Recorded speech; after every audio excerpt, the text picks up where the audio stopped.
Good morning. It is day 115 and I'm just heading out from the shelter. It's 5:30 in the morning. I know I'm taking a chance, but I have 14 miles to go to get to the ferry. The last run is at 2 o'clock. So I'm going to do my best to try and get there by 2 o'clock. Can I go 14 miles in 8 or 8.5 hours? I doubt it, but we'll find out. So starting out using my headlamp this morning since it's so early. Now there's definitely one thing that'll take place. I'm going to hit a lot of spider webs on the trail this morning.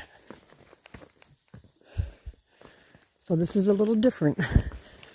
I've not gotten up this early before and been on the trail, so we'll see how it goes. Especially by myself. A lot of rocks and roots. So until it's daylight out, just take my time and slowly keep moving forward.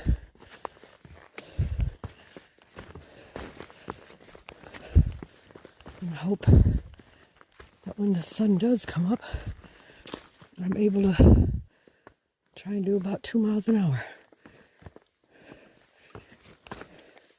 We'll see. Beautiful view of the lake this morning. Very, very calm, peaceful.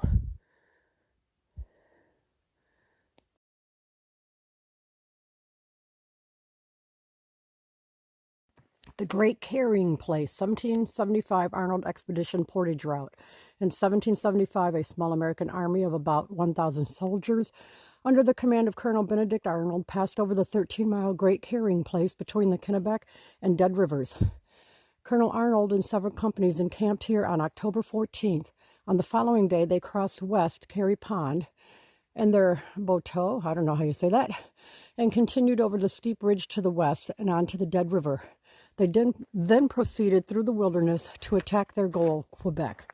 The Appalachian Trail between Middle and West Carey Ponds precisely follows the old Portage Trail.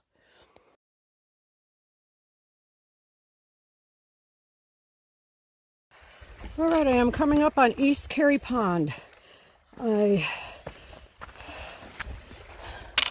stroll along a beach here, back up on the trail. The sun's going to be really bright in a second there. But this is East Carey Pond. Very, very beautiful.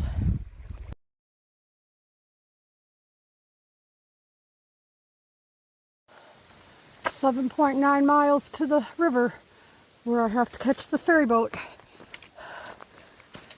I'm getting there. Continuing to make my way towards the ferry boat. Well, it's not really a ferry boat. They call it the ferry. It says the ferry takes you across the Kennebec, but it is a man who canoes you across. He only takes one hiker at a time in their bag, canoes you across the river. If there's somebody on the north side, he'll bring them back to the south side, and he does that all day from 9 in the morning until 2 in the afternoon. Now, it's not to say it's super busy every day. I'm sure there is a bubble. I would think first thing in the morning, it gets pretty crowded. One of the shelters is only 4 miles from the ferry landing. So I think those folks probably get up early and try to get there by 9 or 10.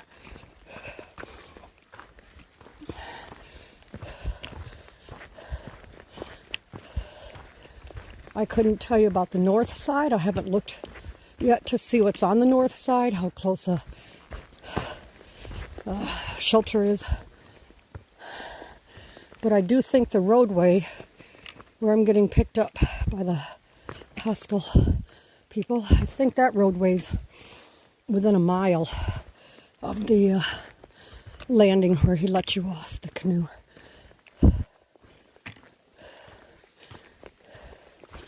Overall today, the trail has been just like what you're seeing now.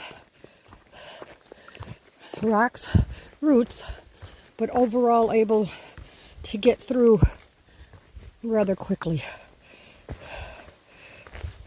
Going around the East Carry Pond was rough. A lot of boulders, very narrow, overgrown trail. But the beauty of the lake was really nice early in the morning. Okay, I'm going to put this away. It's looking like a jungle gym over here now.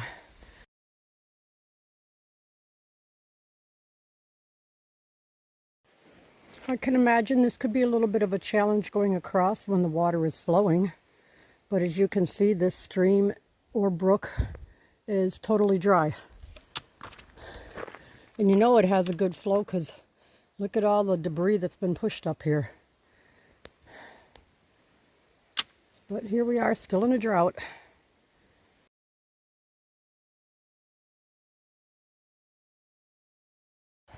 I don't know if there will be any better views ahead, but this is Pierce Pond.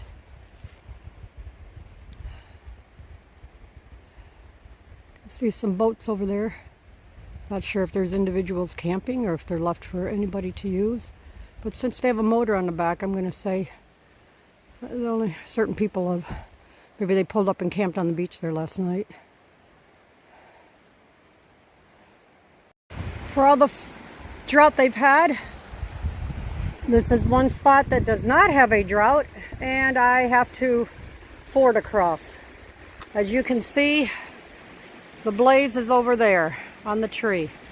So I have to go across this river.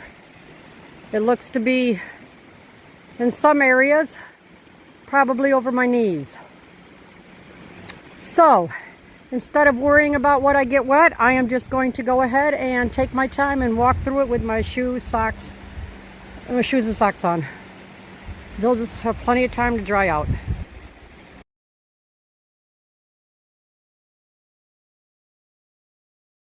I made it across. I did not go on the big flat rocks that were there because they were covered in brown algae and it was really slippery.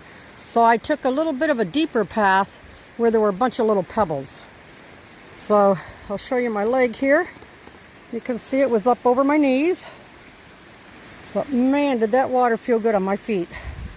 So I know throughout the day my shoes will dry off, and if not, when I get to the hostel, I'll put them on, get them dried off by tomorrow.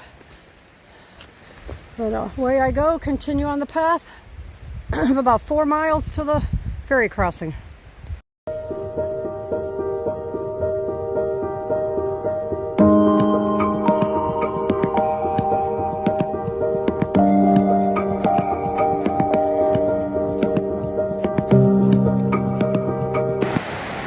I believe this is Pierce Pond Stream, and it definitely has a nice good flow. That's great.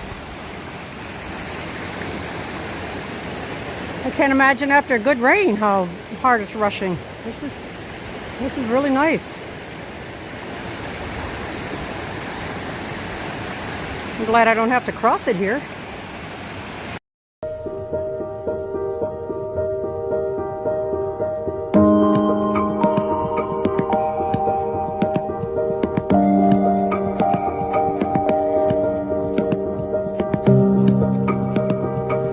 This is another area where the water must run pretty good through here normally because they have the trees there for you to walk across, the big branches down. There is a bit of a pool of the water here, but as you can see, it's just totally dry the rest of the way.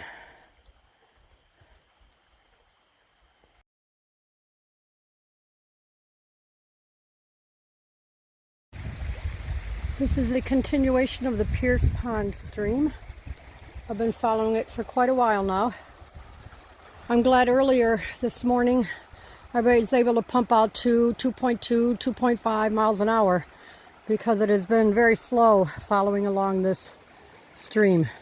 Roots, rocks, ups, downs, sideways. So I'm glad I was able to kick out 1 mile earlier so I can still get to the ferry on time.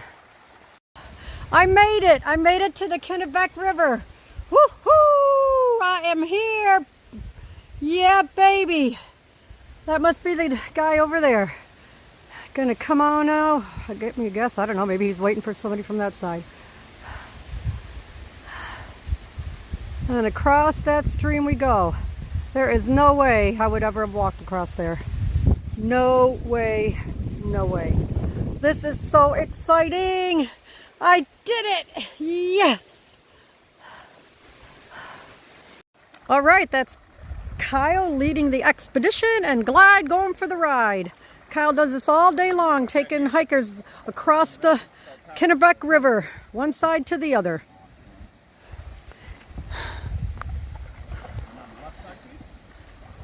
This is so neat. That was so fun. Man, I really enjoyed that. That was cool. And it's really wavy on the lake when you get out there.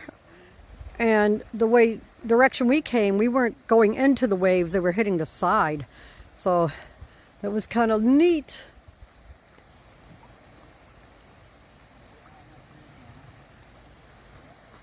And then the shoreline over there, to the right of that big tree, see the brown area, that's where he'll beach it over there.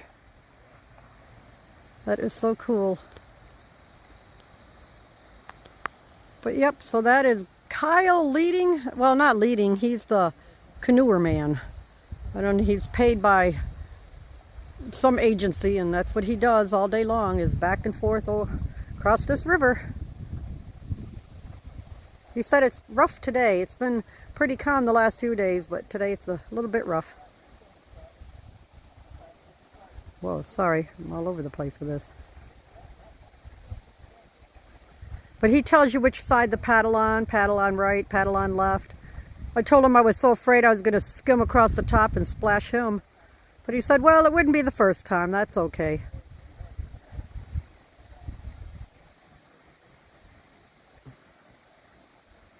That is so neat. I'm so excited I actually did this. I made it to the Kennebec today.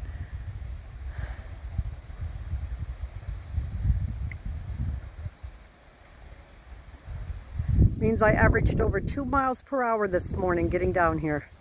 I left at 5:30, so I am so excited. 13.7 miles down here. I still have I don't know, maybe a mile or a few tenths of a mile to go to the pickup area. Awesome sauce. They made it. 0.3 miles to go to the parking area where and get picked up and go to the hostel. Man, that was just, I don't know, that was just so exciting to me. That was really, really exciting. I thoroughly enjoyed that. I'm ecstatic. Just amazing how something that simple lifted my spirits. I mean, that was really pretty cool.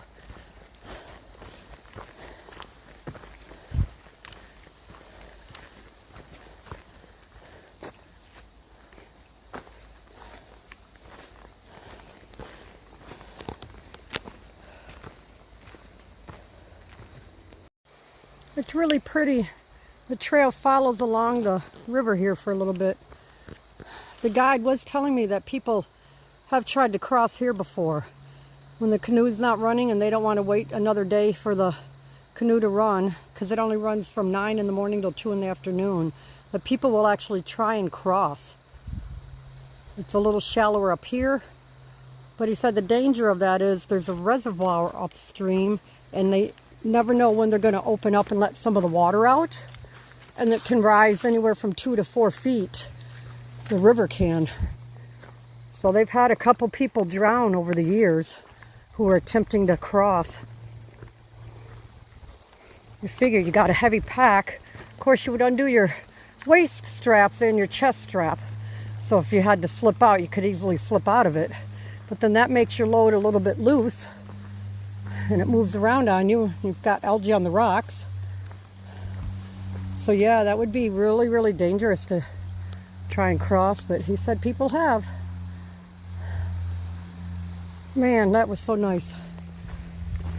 And what a good feeling that I'm going to get into the hostel tonight, and I'll have all day tomorrow to get my hiker chores done Maybe I'll get laundry done tonight. That'd be nice. But yeah, just kind of relax tomorrow. I'm 38 miles from the next big stopping point for me, which is Main Route 15.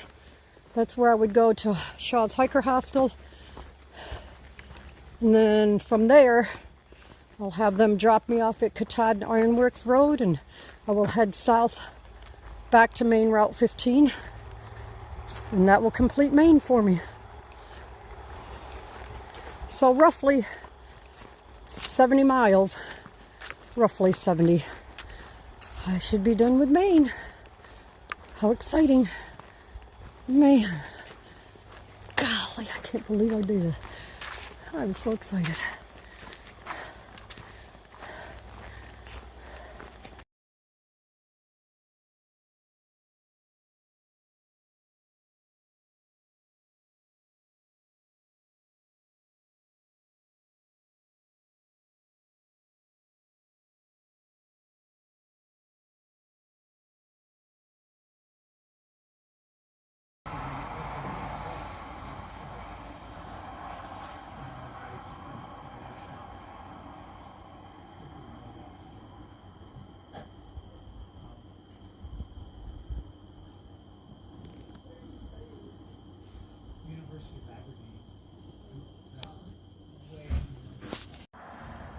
This is the Sterling Inn. They are a bed and breakfast, but they're also a hostel for hikers.